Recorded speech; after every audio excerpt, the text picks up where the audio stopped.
Greetings, my dear viewers, it's March the 22nd, and today in my video I want to discuss the event, or rather the story, that I received from about 50 people who wrote me in my private messages yesterday.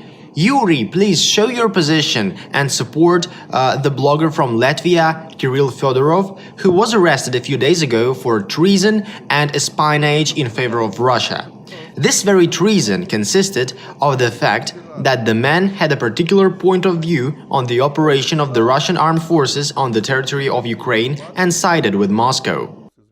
Знаете, сразу хочу вам сказать, ребята, вот то, что вы предлагаете мне в личку, там собираются подписи за то, что дать там этому человеку гражданство Российской Федерации, что об этом нужно много говорить и так далее, поверьте, сегодня это не работает. Да, я понимаю, что вы привыкли, что это работало раньше, но сегодня, подчеркиваю, именно уже сегодня это не работает. И я объясню почему.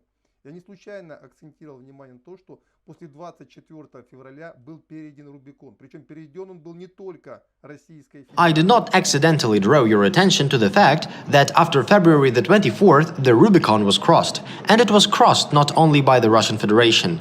No one in Europe will today guarantee you any rights and freedoms. Today, Europe is following exactly the same path that Ukraine followed back in 2014. The elites of Europe have already made a decision to confront with the Russian Federation, and war, including informational war, always follows the same rules. Remember the fate of those people who tried to oppose the war in Ukraine in the 2014 or 2015 years. The saddest, but also the most revealing story is the story of Oles Buzina, who was simply shot down, and his murderer was essentially never sought.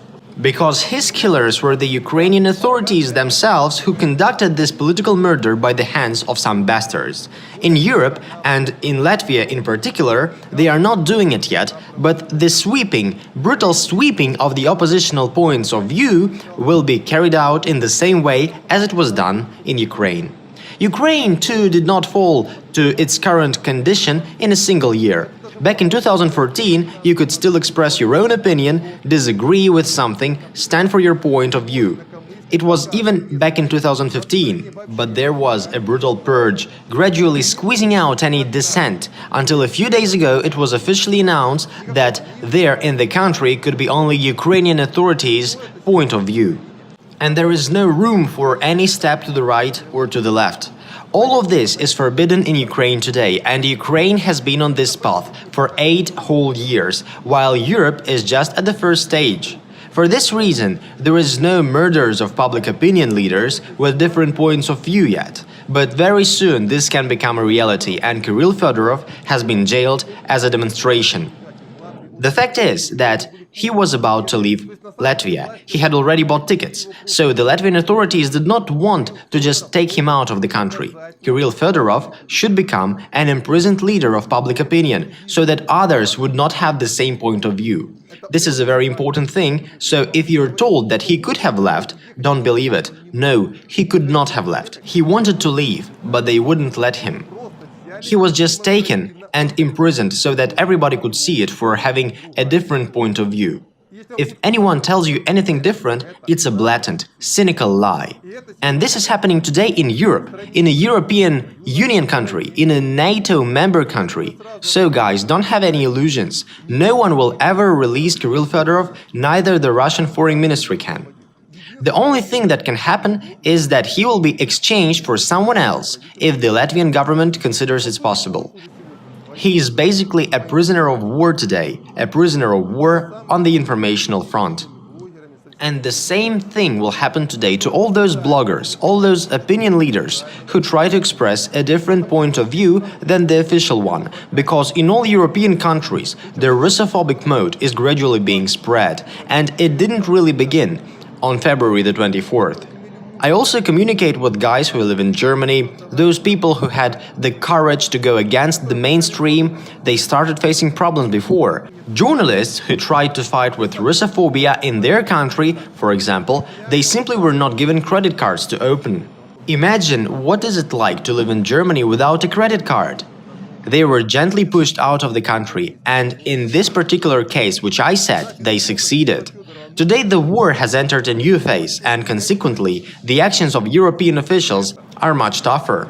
Of course, Kirill Fedorov is to be saved in some way, but I emphasize, I believe that the only way to save him is to exchange him for someone else. A political decision has been made on Kirill Fedorov, and any political decision is not overridden by any freedom of speech and human rights, including in Europe.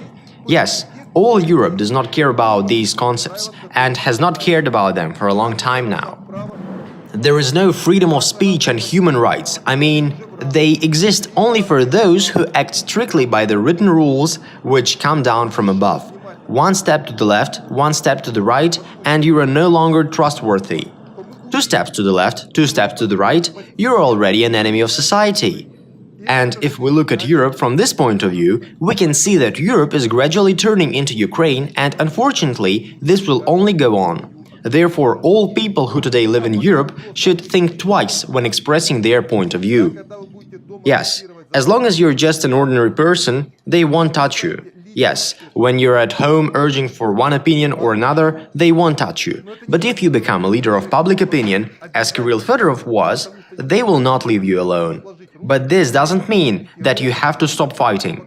You have to fight, because if you stop, if you give up, Europe will follow the same path as Ukraine did and will descend into Nazism, because it will have no other way to confront the truth. That's why I have already announced it earlier. I'm starting a new information project that will work for Europe, which is supposed to explain to Europeans what's really happening in Ukraine today and what they must fear most of all, so that Ukraine, as it is, will not become the reality in their countries. Because when the Ukrainians went out to the Maidan Square in 2013, they didn't think about what would happen either. They thought that it would be different for them. Meanwhile, the country had already been condemned to war and destruction.